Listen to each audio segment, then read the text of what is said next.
Bonjour à vous.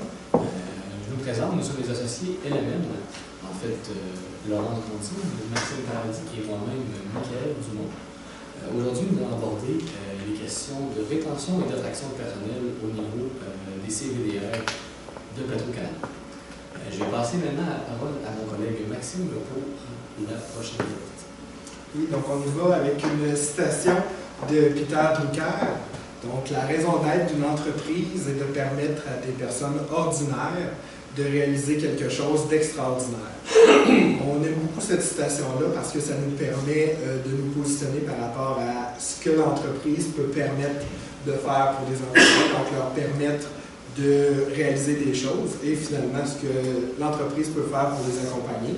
C'est intéressant dans un contexte d'attraction et de rétention de talent de voir la problématique de ce côté-ci. Donc, c'est ce qui nous a inspiré un peu tout au long de notre présentation.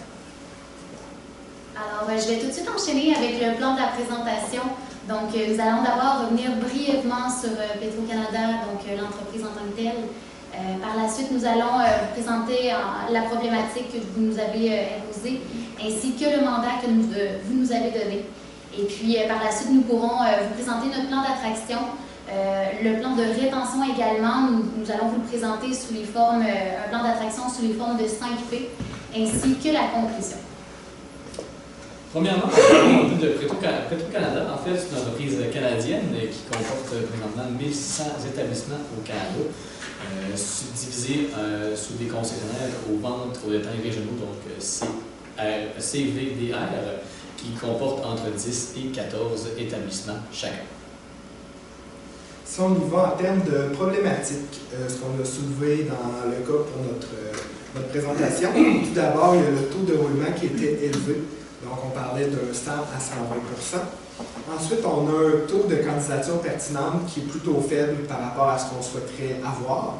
On va tenter d'améliorer avec nos solutions. Puis également, le taux d'employés peu expérimentés. Donc, des employés qui sont en poste depuis un temps qui est relativement court, donc qui n'ont pas pu développer une expertise très poussée. Alors, en ce qui concerne le mandat, alors vous nous avez demandé d'établir d'abord un plan d'attraction pour le personnel, un budget alloué entre 10 000 et 20 000, ainsi qu'un plan de rétention également pour le personnel, et celui-ci entre 30 000 et 40 000. Alors, la consigne était bien entendu de respecter le budget ainsi que le temps alloué qui est de 1 an. Alors, je vais tout de suite enclencher avec le plan d'attraction. Notre première solution, c'est d'optimiser les offres d'emploi.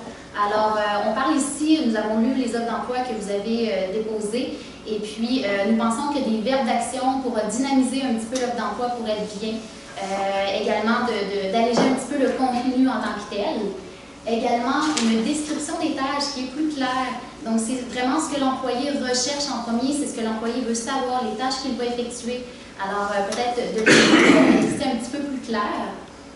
Également, de laisser une certaine flexibilité au niveau des salaires au directeur, de ne peut-être pas tout de suite mentionner le salaire dans l'offre en tant que telle. Et puis, des annonces non discriminatoires. Nous avons remarqué que certaines offres d'emploi visaient seulement des caissiers et non des caissières. Alors, ce serait peut-être en tout d'uniformiser un petit peu les offres d'emploi, d'optimiser le tout et puis de rendre ça plus clair. Maintenant, on va attirer votre attention sur la politique de rémunération globale.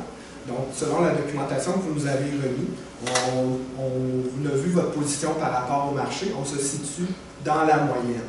Donc, on sait que c'est la position que vous occupez actuellement et selon ce que vous nous mentionnez, c'est possible pour vous de combler les postes selon les salaires offerts. C'est un bon exercice qui est toujours intéressant de se situer par rapport au marché. Puis, on soutient que c'est simplement une réflexion à garder en tête. Le marché peut évoluer vite selon les différents impacts socio-économiques qu'on a. Puis, par exemple, il y a différentes entreprises telles Costco qui offrent un salaire beaucoup plus élevé. On ne veut pas mentionner qu'un salaire plus élevé permet de résoudre tous les problèmes de pénurie de main-d'œuvre, mais c'est simplement, on peut considérer ça comme un élément dans notre échantillon. Puis, mais c'est certain qu'il y a beaucoup d'autres pratiques d'attraction et de rétention qu'on va tenir en tête pour réaliser une bonne intégration de nos employés. On pense, par rapport aux nombreux primes que vous offrez, Une prime, par exemple, pour les frais de garde des enfants. On sait que les employés qui travaillent chez Petro-Canada, en général, 6 sur 10, ont moins de 30 ans. Donc, ça peut peut-être être un petit bonus intéressant qui permet à des employés d'avoir une vie un peu plus facile et de concilier travail et famille. Alors, en ce qui concerne l'attraction, nous avons pensé qu'il serait intéressant de diversifier les médias. Alors, nous avons vu que vous postez déjà des offres d'emploi sur Facebook, mais pour les postes de directeur, les postes un petit peu plus sérieux, nous pensons que ce serait super intéressant d'utiliser LinkedIn, alors qui est un site professionnel où l'on peut retrouver de la main-d'œuvre professionnelle. Également, nous n'avons pas remarqué que vous nous aviez mentionné comme quoi vous aviez un site carrière. Alors, nous pensons important de le mentionner. Le site carrière est super important. C'est la première place où l'employé ou la personne hors de l'entreprise pense à regarder pour des emplois en tant que tel. Alors, ce serait vraiment bien d'optimiser le tout et encore avec les offres d'emploi que nous avions parlé tantôt, qui seraient optimisées et uniformes. Également, nous pensons que ce serait intéressant d'utiliser, de faire un petit peu du recrutement par l'implication dans les communautés. Ce qui veut dire ici, lorsque vous vous impliquez dans la communauté, en profiter un petit peu pour parler de votre entreprise, parler de votre valeur en tant que telle, pour sensibiliser les personnes autour. Et puis, peut-être également de s'impliquer un petit peu plus dans l'histoire de l'emploi. Je parle ici, on peut aller chercher une main-d'œuvre très intéressante. C'est une belle façon de se démarquer en tant qu'entreprise et puis de se faire valoir en tant que tel. Ensuite, je vais enchaîner avec l'image de marque. L'image de marque, vous avez une très bonne image de marque présentement. Cependant, nous pensons que ce serait une bonne idée de la mettre encore plus en valeur qu'elle est déjà. En fait, mettre en valeur plus les valeurs d'entreprise aussi, qui sont l'expérience client, la sécurité, l'inclusion et l'engagement dans la communauté. Puis maintenant, vous faites aussi un côté environnemental en installant des bornes de recharge de l'Est du Canada à l'Ouest du Canada. Ce qui serait intéressant de promouvoir cela, qui va peut-être permettre aussi à des personnes qui sont un peu plus sceptiques sur le côté environnemental de Petro-Canada, qui vont peut-être permettre d'aller les gagner avec cette mise en valeur, qui va peut-être aussi attirer des personnes pour votre entreprise. Ensuite, je vais enchaîner immédiatement avec accueillir la diversité. En fait, on parle de jouer sur vos valeurs de sécurité, d'inclusion et d'engagement dans la collectivité. On a pensé aller voir au niveau des programmes de réinsertion sociale, au niveau des ex-détenus. Ensuite, on pensait faire affaire aussi avec des centres locaux d'emploi. En fait, ces centres-là aident des personnes qui cherchent activement des emplois, qui ont de la difficulté à trouver des emplois. Donc, peut-être aller voir ces centres-là qui ont un grand bassin de possibilités d'employer. Puis ensuite, les organismes d'intégration des immigrants. En fait, on pense que peut-être, à tort, engager un immigrant, c'est peut-être plus facile qu'elle ait déjà immigré. Cependant, avec certaines qualifications que les autres pays, il faut regarder. Puis faire affaire avec des organismes de ce genre-là va vous permettre de vous assurer que les personnes que vous allez aller voir en entrevue vont correspondre à vos critères. Donc, on va ici même augmenter le pourcentage de CV qui sont bons pour vous. Puis, ça fait que d'inclusion, donc ça ajoute une valeur d'inclusion de communautés différentes. Ensuite, peut-être faire affaire aussi avec des organismes pour les personnes ayant des limitations. Ce qui serait intéressant là, à aller chercher, parce que c'est quand même un certain bassin de population. Donc, ça peut mettre en valeur aussi votre entreprise qui est bonne pour la communauté, qui fait en sorte que la communauté, qui inclut la communauté de toutes parts.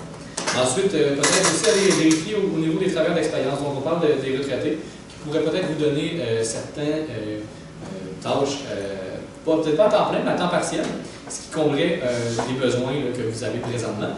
Donc, c'est sûr que le travailleur d'expérience, il a déjà de l'expérience, donc il est retraité, mais il y a certains retraités qu'on sait aujourd'hui qui veulent revenir en emploi pour différentes raisons. Donc, peut-être aller voir de ce côté-là. Maintenant, si on va au niveau de la rétention de notre programme avec les 5 P, on débute avec le pétropotentiel.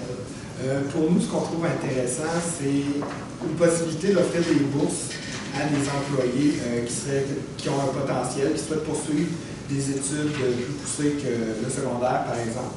Donc, ce qu'on trouve intéressant dans cette mesure-là, tout d'abord, pour l'employé, c'est très valorisant de savoir que l'employeur croit en lui. Donc, ça renforce également le sentiment d'appartenance, de savoir que Petro-Canada croit en l'employé et le soutient dans ses démarches scolaires. Puis également, c'est toujours bien aussi parce que ça peut permettre une certaine relève. Donc, on sait qu'il y a différents postes, que ce soit des postes de gestion, des postes du côté des centres administratifs, par exemple à la facturation. Il y a toujours la possibilité d'avoir un employé qui aura un bon potentiel, un employé qu'on connaît, puis qui, tout au long de ses études, là encore, on va travailler sur un employé qui peut rester avec vous plus longtemps parce qu'il va avoir un attachement, puis il va peut-être avoir une possibilité qui c'est de continuer de travailler pour Petro-Canada, par exemple en tant qu'adjointe administrative ou du côté de la facturation.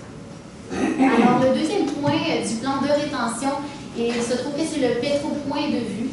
Alors, ce qui conclut c'est ce qui fait partie de nos 5 P. D'abord, le suivi des entrevues de départ. Je parle ici, quand l'employé part, il a une raison parfois, alors c'est bien de creuser un petit peu, c'est quoi qui a poussé l'employé à partir. Donc, c'est vraiment pour ne pas recommettre les mêmes erreurs avec les autres employés et c'est de leur faire vivre la belle expérience aux employés qui restent encore en entreprise. Alors, de recueillir un petit peu les points de vue de tous, c'est bien pour améliorer l'expérience en tant que telle. Également, peut-être développer une plateforme de rétroaction.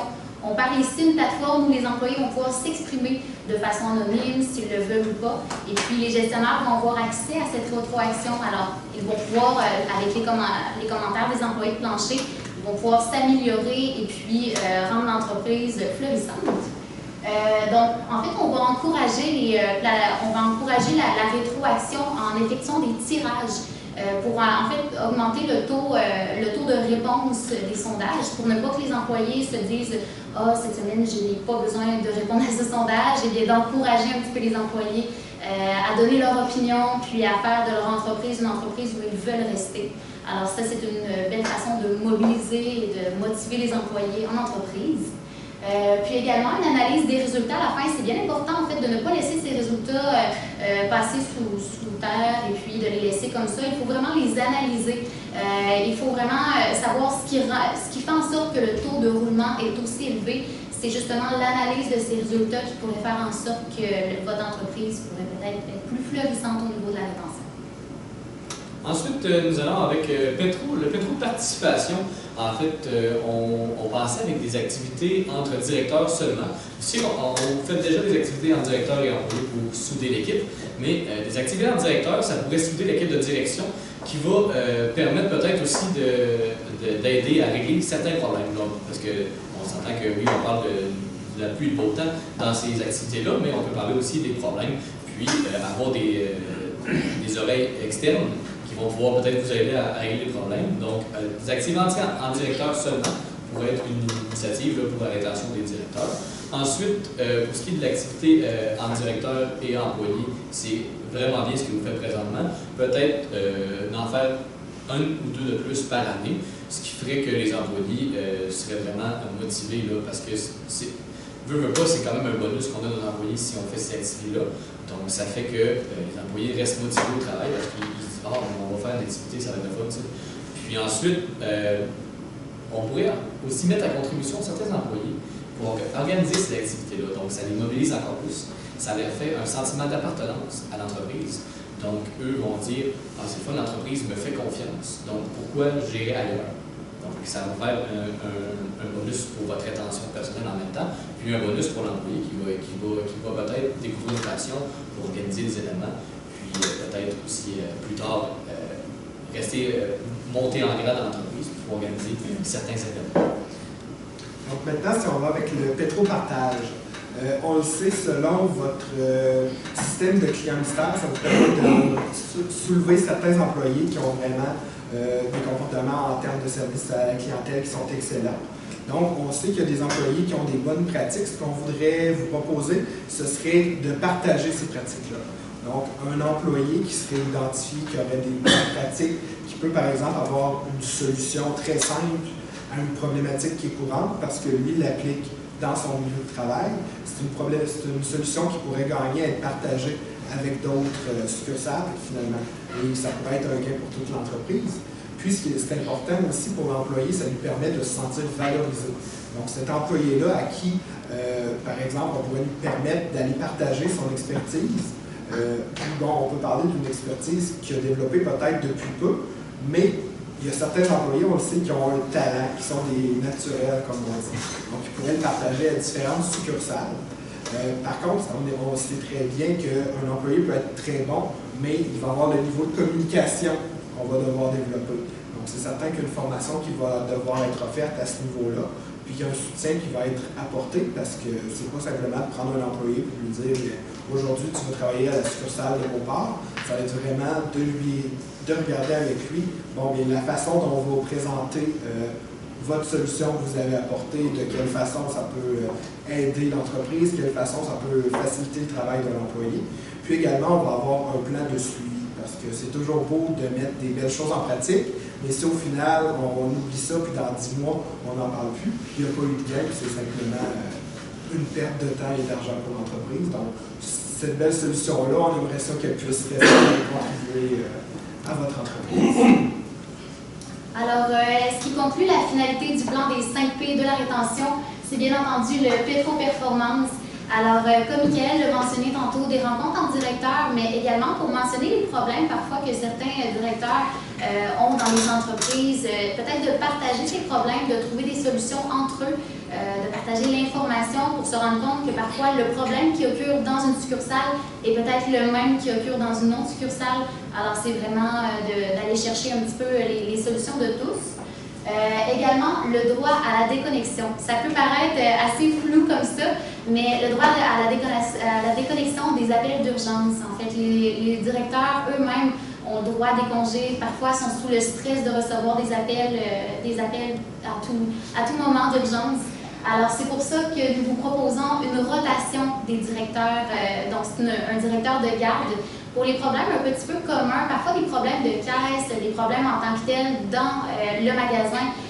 Ça peut être seulement un directeur qui peut régler pour tout son secteur le problème en tant que tel. Alors, de ne pas mettre tous les directeurs de chaque point de service sous appel d'urgence, d'en mettre seulement un en rotation, ce qui pourrait peut-être favoriser également le taux de rétention au niveau des directeurs. Et puis, finalement, une formation sur la reconnaissance quotidienne.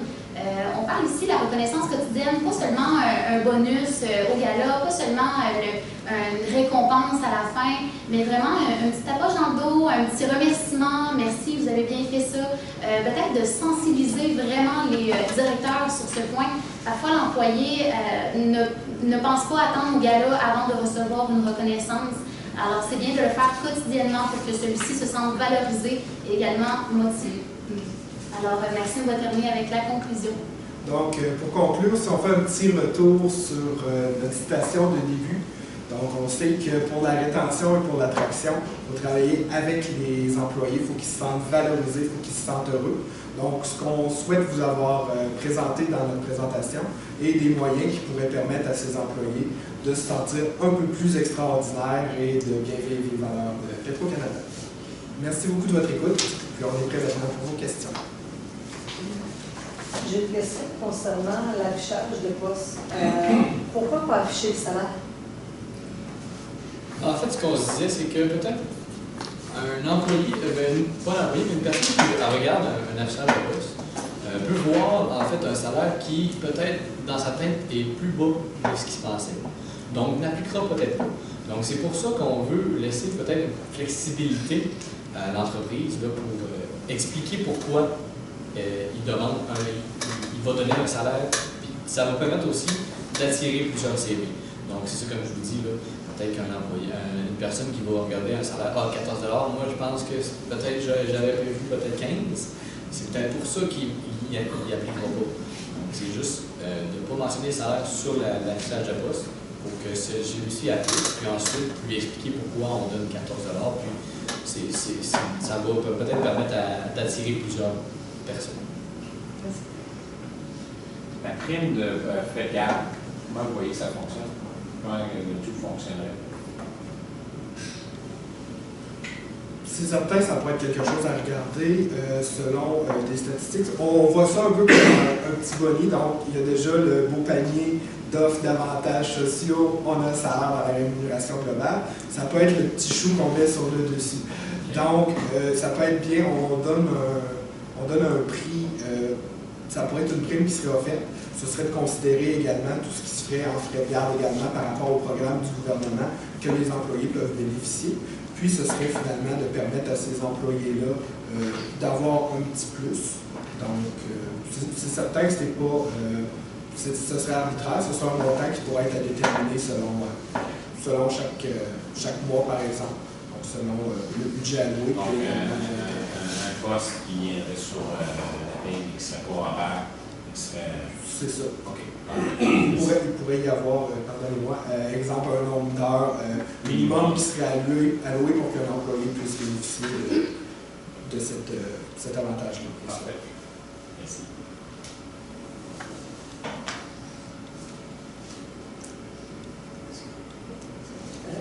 Non,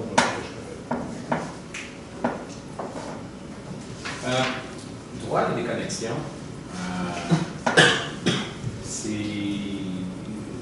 on a peut-être un challenge aussi, puis je serais curieux de voir comment vous le voyez. C'est que là, on va surcharger un directeur pour 12 sites, alors qu'on partage un peu. Mais comment vous voyez ça fonctionner? Parce qu'on prend ton CVDR, qu'on est directeur, tu en as 3. CVDR, 12 directeurs. Tu as 12 directeurs d'honneur pour chaque année. Oui, ça pour chaque. OK, parfait. Donc, moi, je me pose comme question, dans ce cas-là, on a 12, est-ce qu'on en dit qu'on en garde juste 3 ou comment vous voyez ça, qu'on pourrait fonctionner au droit à la déconnexion? J'aime le concept en passant. Peut-être effectivement d'allouer un certain nombre, tout dépendamment des succursales pour votre territoire. Vous me dites que vous en avez 12 actuellement. Peut-être laisser un certain nombre, peut-être 3, 4 au lieu de 12. Ce serait vraiment de faire sentir le directeur qu'il a une période de congé parfois, qu'il est hors de stress, qu'il ne reçoit pas d'appel, mais d'allouer effectivement peut-être 3, 4 directeurs, en sachant maintenant que c'est 12 directeurs par secteur, alors ce serait peut-être plus effectivement mieux à ce niveau-là. Parfait, merci.